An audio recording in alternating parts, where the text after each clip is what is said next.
Hey everybody, my name is Alex. You're listening to Lunchbox Radio, Sunday edition. Thanks to everybody who listened to my last episode. And if you haven't, you can go check it out on the podcast feed wherever you're listening to this right now.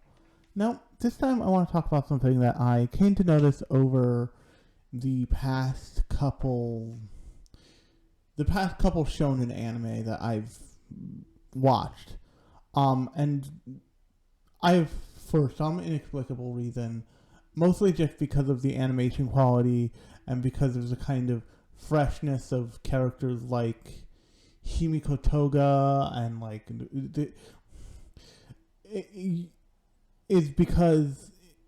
because of just the kind of fun world building aspect of My Hero Academia, I've kept up with My Hero Academia.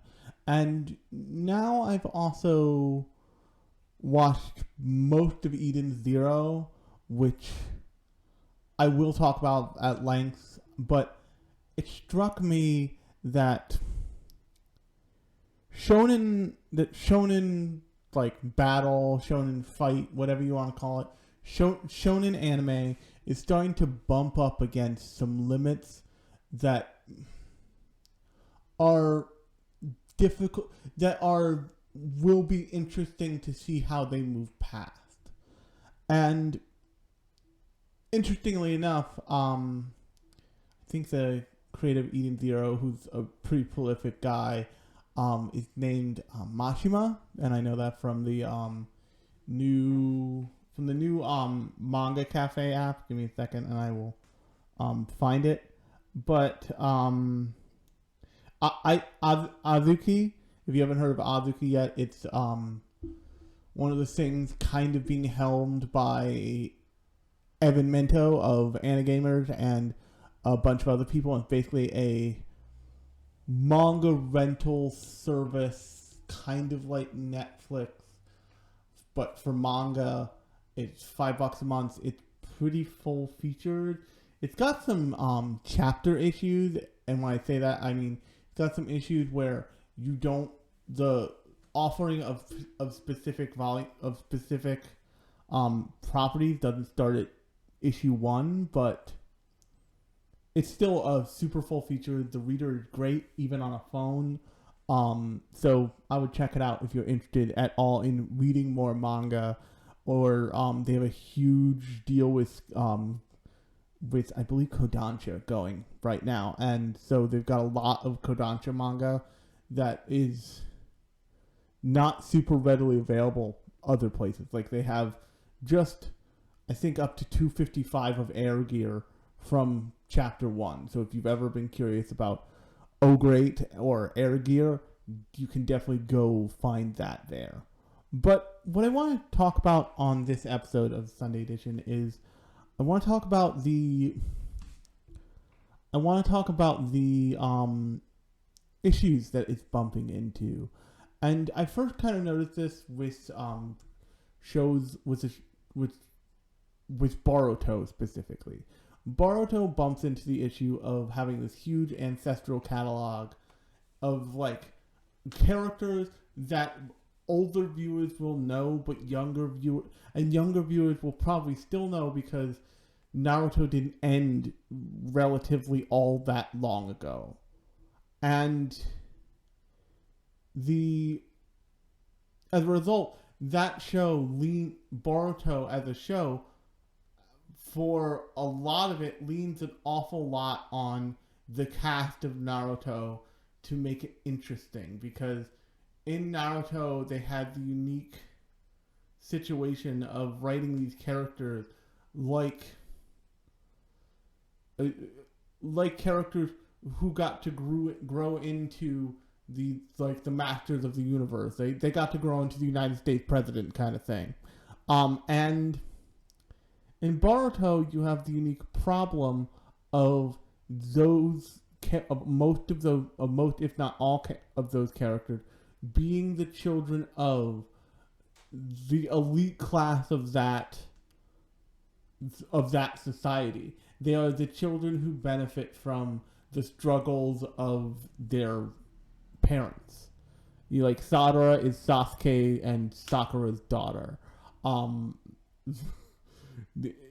Boruto is Naruto's son. I forget the Orochimaru stand-in weird snake clone child. But it's essentially Orochimaru's kid being sent to school with them. But so that's the problem that show always had, is that it always, and from what I've seen, still sometimes has this habit of leaning on the old cast, because the old cast is so popular still that the new cast kind of can't breathe. Even though they have great things, like they have great design choices, they're getting to spend way more time in places like the Hidden Mist that you didn't get to see in the original show, and so on and so forth. And then we jump to something like, say, My Hero. And My Hero is interesting. And it's interesting because it has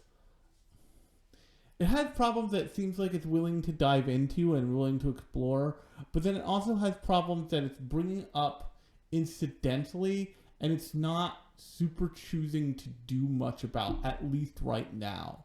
And so before we get there, I want to talk about a little bit about Eden Zero, something that I probably won't talk about in the proper review episode that I do actually plan on doing in it.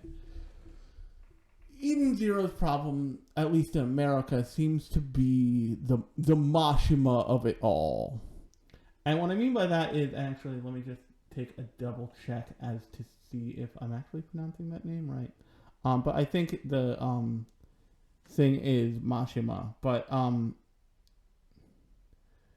the issue, Mashima is the Hiro Mashima is the author, and the two traits of Hiro Mashima's story are. So actually, the three traits of Hiro Mashima's story are, and I'll go over these actually again at the beginning of the full-on review of Eden Zero. But once again, this is just a short thing in this like Shonen problems Sunday edition that I wanted to do. Is Hiro Mashima uses a star system, which, if you don't know what a star system is, it's not using the same characters every time. Sometimes you use the same characters, but more often than not, you end up using character designs over in different capacities. So he uses a star system specifically. If you've seen Fairy Tail, Plu is actually from an earlier show called Rave Master. And in Fairy Tail, they introduced a character named Happy, a little flying cat thing. In Eden Zero, Plu is just like a stand-in for a whole host of waiters in the show, which is very weird. And Happy is like this little robot cat that turns into guns. So first off is that. That is a trait of his that rewards you as the viewer, and also he uses character designs all over the place. The Shiki, the main character, looks slightly like a cross between Grey Fullbuster and Natsu, and the character design for Lucy is kind of in the same position as Lucy is, but in the world of Eden Zero, as Lucy is in Fairy Tail, but in the world of Eden Zero, so to speak. And they also, Ezra Scarlet makes an appearance. It's a whole thing. That's what a star system basically is. It's using the character designs of other characters in different ways in your future works. The person who's kind of credited for making this is the guy who wrote Astro Boy, who I can't believe, Osamu Tezuka. And he is well known for using like Blackjack character design in other places. Basically, any character he creates, he uses in future works. So that's the first thing, and that's not really a problem, but it is a nice little Easter egg if you've seen Hiro Mashima's stuff before. The next thing is he usually creates these expansive cast systems of a cast, like Fairy Tail. Rave Master was very similar. Eden Zero feels like it's very similar. There's already piles of side characters, and I'm only at episode 9. And granted, but that brings me to the last problem. And the last problem is Hiro Mashima's work is usually really expansive and starts in a small place, in a small part of the world, of whatever world he's created. And it expands and expands and expands and expands for hundreds of episodes. That's why Fairy Tail has like 19 seasons.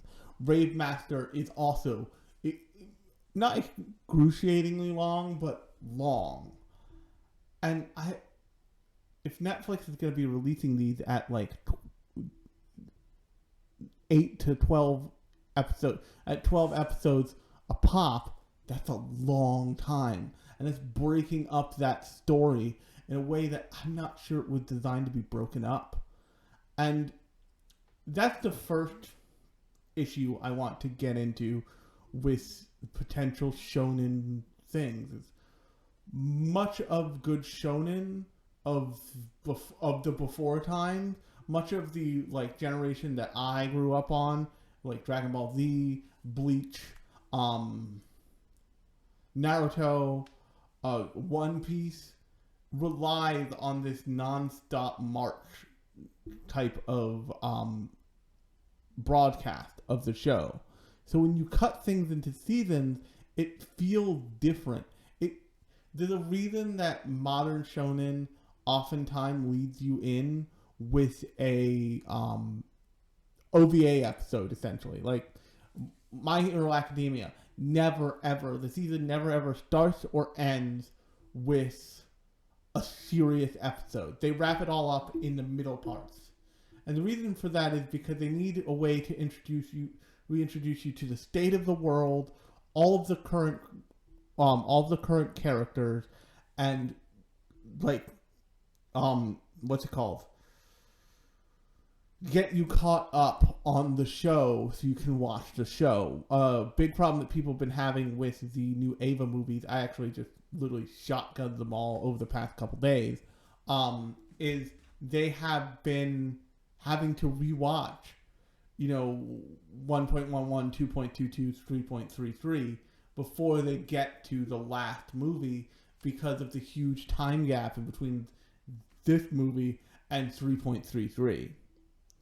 I totally get that. Those OVA episodes at the front and beginning of seasons are ways that they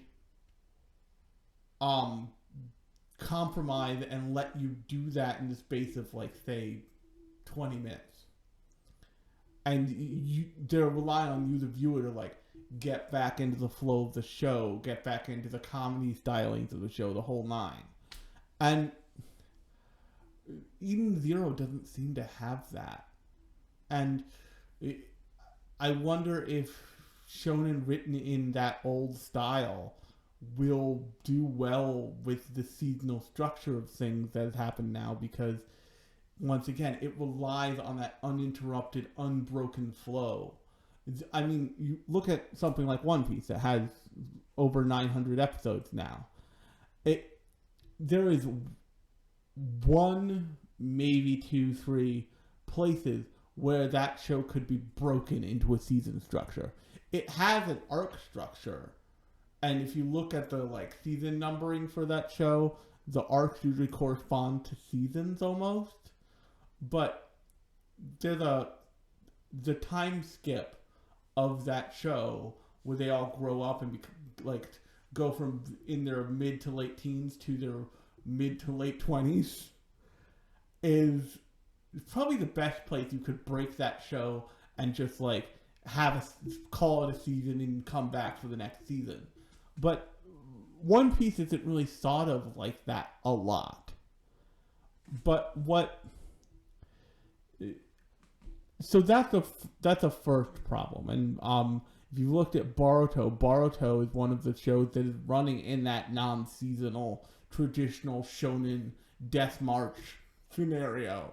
And it may have suffered for that because you don't have time. A, you don't have time away from the characters. B, you gotta have an episode every week, so there's gonna be filler no matter what you do, and not in the way that they can space out filler like in like to separate an arc in My Hero or a more modern shonen. So that's one problem. The second problem is since when I was a child, I thought as a child, and now that I've become a man, I no longer think as a child. And what I mean by that is the circumstances for good and evil have changed in the world.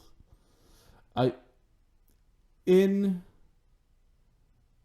One Piece's Alabasta arc originally aired, it was thought of as pretty intelligent and pretty self-aware, and they made really clean-cut bad guys. You know, Crocodile was a really clean-cut bad guy. Later, because they had so much time, they had so much time for that death march, they got to use Crocodile as not quite a good guy, but it's like an anti-hero character in the Marineford arc, at least. But with My Hero, what My Hero seems to be ignoring, I'm not saying that it's ignoring it because the text is very clearly aware that it's straight up putting it in front of you in many cases, but it's not suggesting redemption in the way that My Hero is trying to suggest redemption for what's his face, the flame hero, the number 2 guy, I forget his name, Todoroki's dad is what I'll say. Endeavor. It trying to suggest redemption for Endeavor. It's not doing the same with its villain characters. One of my favorite episodes of My Hero is the villain. It's a villain lead-in episode. It's a villain OVA episode that focuses on Twice, and it shows how kind of fucked up he is and how fucked up his life is. In the episode that aired this literally the Saturday after before this came out, literally the day I'm recording this, actually, because I'm recording this that Saturday night. We get some looks back at Himiko Toga's past, and you start to get the understanding of, like, no one chooses their quirk in this world. They're in the world of My Hero. They're born with those quirks. And they even make a point of this with the hero himself, Deku. With Midoriya, because he is born without a quirk originally. And that's a thing that can happen. But Himiko was born with the ability to transform into people and be able to use their quirks, apparently, by drinking their blood. That is so specific and so coded and so evil that it would take a lot to just allow somebody with that kind of power, with that kind of, like, quote unquote mutant ability, to be a superhero. And kind of, even in American comics, shapeshifters are oftentimes seen as bad guys, or at the very least, assholes. If you looked at Mystique in X-Men, she is like an evil assassin. They soften her up in the First Class series of movies by Fox, but not much ultimately. If you look at Morph from the original X-Men cartoon, or even X-Men lore, he's like this practical jokester jerk who the only person who's friends with him is Wolverine. And so, just being a shapeshifter is inherently untrustworthy for obvious reasons, but it codes it codes a person as being not worthy of being trusted. And then you give that shapeshifter the requirement of also being more than a little vampiric. And it's also suggested more than a little subtly that it's a romantic / sexual thing for Himiko Toga. It's the way she expresses love is by drinking people's blood. In the same way that like vampire fiction has hinted at that before. It has a vaguely, at the very least, a vaguely sexual nature to it. And you ball all that up, and like, there's no way that kid was gonna make it to be like a great person. And also, you write all of society into being like a piece of shit to her for a long time, and you wonder why she's just like her mental state snapped in half at some point. And between that and the reveal around Twice and how just damaged he is as a person, it feels like lots of the criticism of the League of Villains of society are right, and this show is just trying to paper over them so far. And also the Shigaraki himself as a character is an incredibly flawed character who fell through the cracks of this world, and by and large the fandom probably does understand this, but at the end of the day, the My Hero fandom, because of the broadness of it, just isn't that interested in interrogating that or demanding that's interrogated. I'm not saying everything needs to interrogate itself the way, say, Ava constantly does, or I'm not saying shows need to do what End of Ava did to the Ava fans at the time and say, hey, you should be ashamed of the way you've treated this franchise. But I am saying that we live in a different time than the time of Dragon Ball Z, when Goku was not thought of necessarily as a terrible father at the moment. Later, maybe 5 seconds after it was done, everyone was like, Goku was a piece of shit. And probably while it was airing, the people came to the realization he was a piece of shit. But it was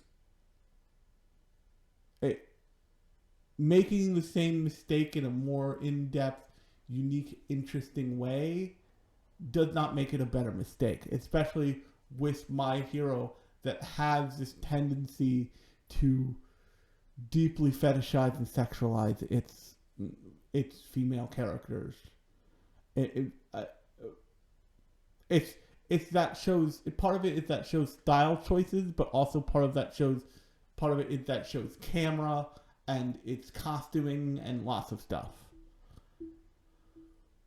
But these problems are interesting problems for Shonen to be having, like the seasonal problems for shows that prefer that Death March style will be interesting things to have to deal with eventually, because people will start to write shows in ways where it doesn't cut cleanly.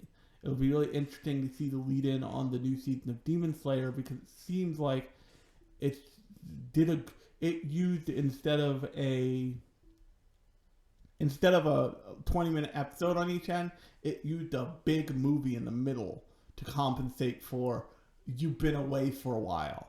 That show will know that you saw that movie, so to speak. Not even so to speak. Actually, like that movie was a core arc of the show, so that could turn into the first example of they reserve arcs for movies, and they make show arc movie arc, show arc movie arc. Although, in terms of shonen timelines, Demon Slayer is actually pretty short. It's certainly no Naruto or even Boruto or Bleach, God forbid. Um, but those two problems are are huge issues. The kind of, I'm not gonna say unwillingness yet, although give it a couple more friggin' seasons of just ignoring the fact that these that many characters in the League of Villains were not just born that way. They were produced by the world around them, and the show kind of trying to ignore the fact that that this world essentially validates people based on genetic traits they can't control. God damn it. And it's gonna feel weird. It will feel weird when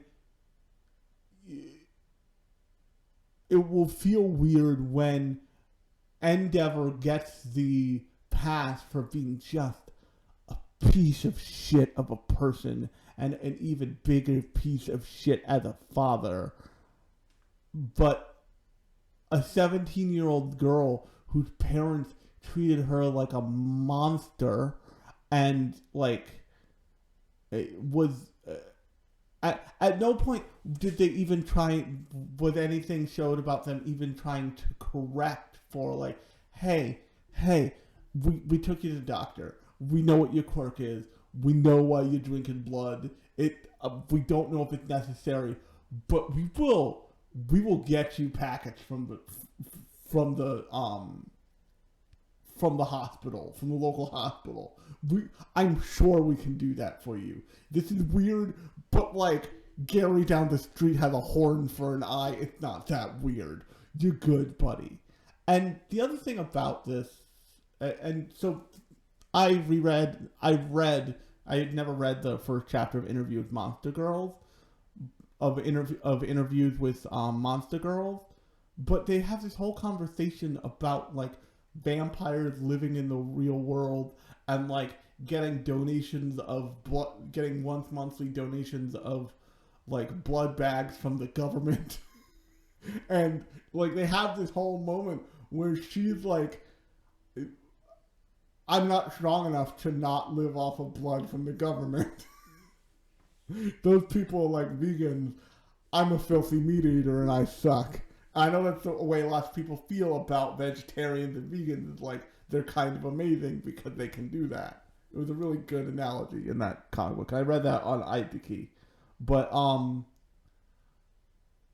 it's stunning to me that this show, which has ready acceptance of just the weirdest looking motherfuckers, just this people who can do the wildest shit, is still carving out this exception for, and admittedly I know that the writer did do this, so like he could have some bad guys with some bad guy powers, but like you can't tell me that this super accepting world wouldn't at the very least try to have accepted these people, wouldn't at the very least taken somebody like Twice and just like been like giving him a straitjacket and been like, hey man, you should wear this, it'll make you feel together again. And maybe it could have been averted from him basically being a villain, because the only place that would A, make him a costume that makes him feel like a whole person, and B, make him feel wanted and accepted. And I think that, I'm not trying to say everything needs to be the paragon of awesomeness, or like, you know, fan service needs to be wrung from the world, but we need to start having more complex conversations about these shonen settings, because it's really necessary or it won't go away. And so the last thing I want to do here is I want to talk about what I think is a great example of both ways of handling this. And I want to talk about Jujutsu Kaisen. Jujutsu Kaisen is really unique because it deals with essentially witchcraft, like witchcraft horse shit, and witchcraft and cursed energy, blah blah blah blah, the Jujutsu Kaisen stuff. But what it does ultimately is it makes sure that the bad guys, that the bad guys stand for stuff, and the stuff the bad guys stand for in most cases makes some kind of sense. Even the contortionist bad guy who could alter parts of his body had this core that made sense to you as a normal person. And yes, he was an evil piece of shit, but you understood why, or you understood that renegade forest spirit guys, you understood his deal, and you appreciated his deal. And it was this moment of extreme in his ideal that you were but no, you can't kill all the humans and just revert the earth back to its original form. That would necessitate all of us dying. That's not cool. And everybody seems to be anticipating that that Sakuna is going to be the ultimate bad guy, and that it may break that way, but it could also be the thing of Sakuna as a character just doesn't do what everyone wants him to do.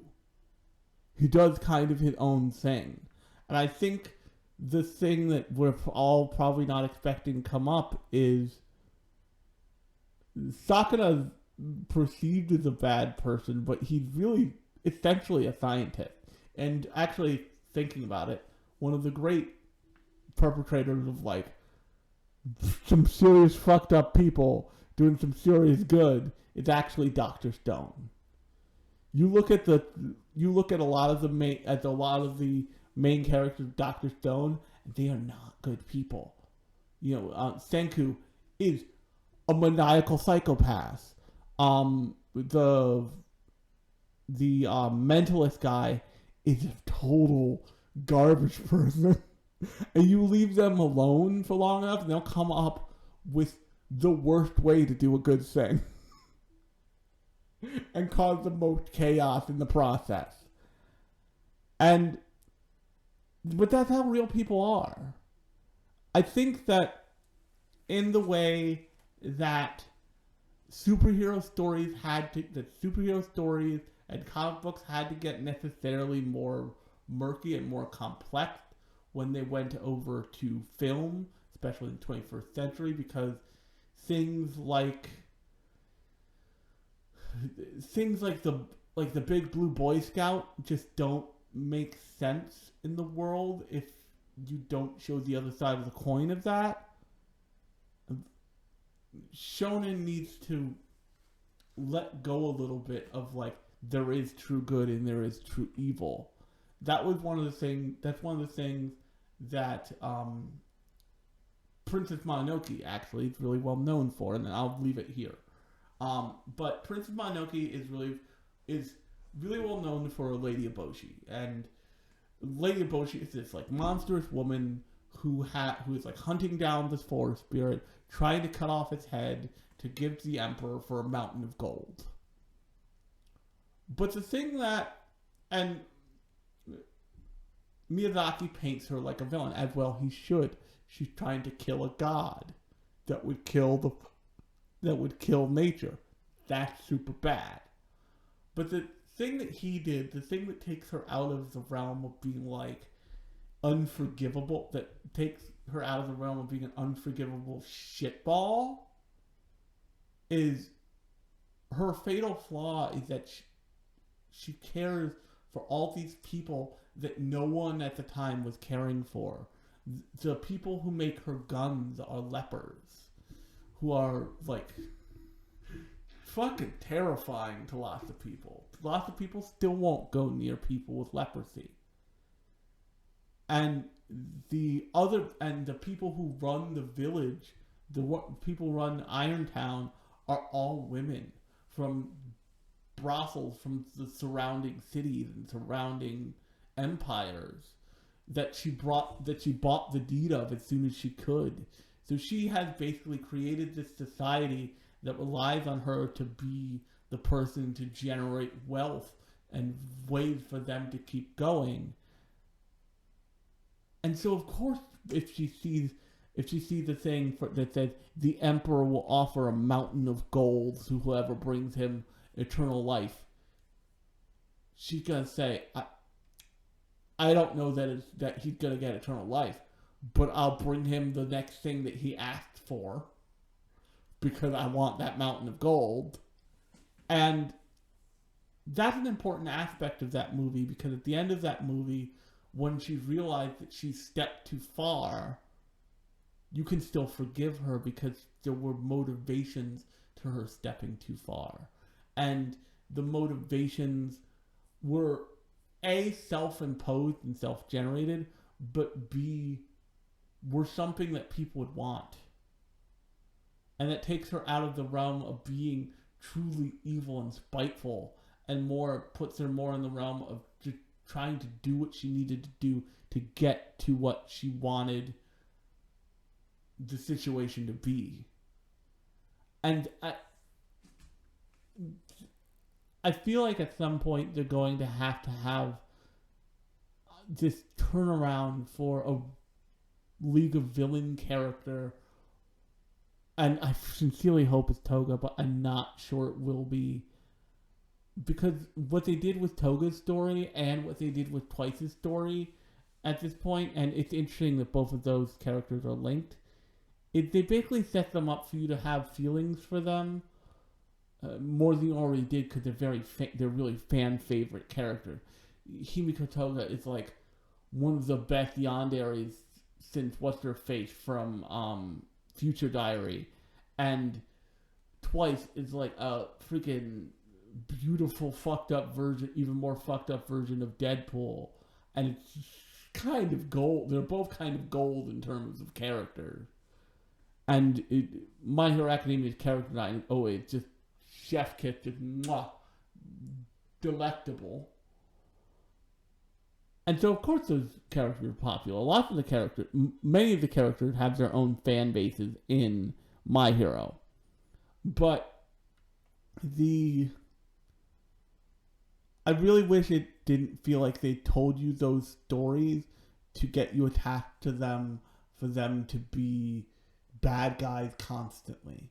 If you're going to have the conversation about Endeavor, and you're going to try and redeem Endeavor, which I would argue you should have a cautionary tale about heroes being jerks too there that is complete and like unforgiving, and it may still be that, and that may still be that, but and also about parental abuse of children, but you should have the conversation about like, no, Toga's not a bad person.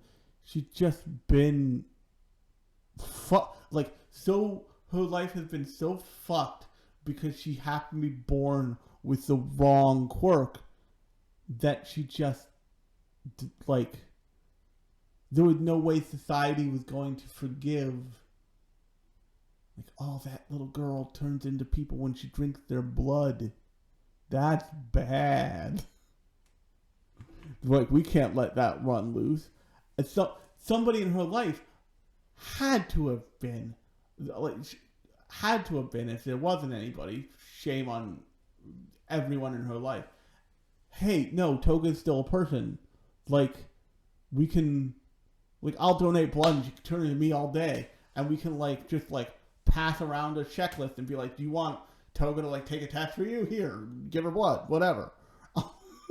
But, you know, that stuff has to be looked at more with more prying eyes, because if they don't stick the land, but if My Hero Academia and these shows don't stick the landing on this really complex nature versus nurture stuff, it's gonna start to feel the way Batman feels a lot of times.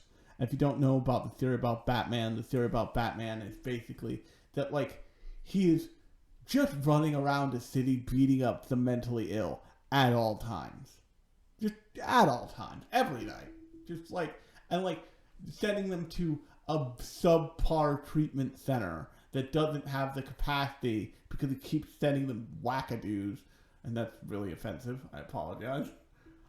And so they keep letting them escape and letting them out. He is basically using the prison system as a psychiatry ward, which is a thing that happens in real life. And the prison system is fucking it up.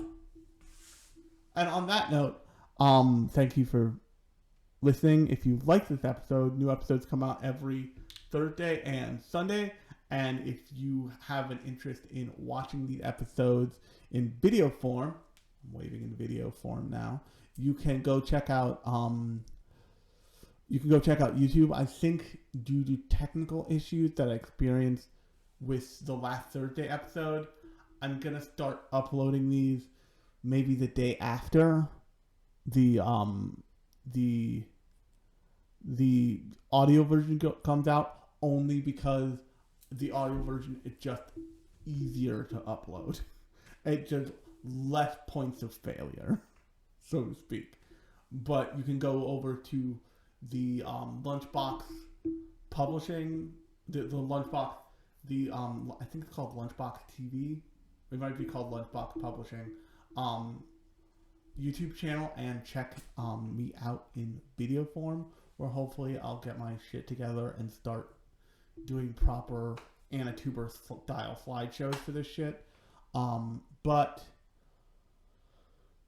that's where you'll find the video episodes, and new episodes come out every Thursday and Sunday, and Thursday is more of a review show. The next review show I'm going to be talking about Darwin's Game, which is a whole lot more interesting than that old show sounds, I promise. And Sunday episodes are like this. They're metatextual. They're fandom things I've thought about, writing, animation things I've thought about, industry things I've thought about. Every once in a blue moon, I'll get an interview. But until next Thursday, I have been Alex. This has been Lunchbox Radio, Sunday edition, and I will see you / talk to you on Thursday.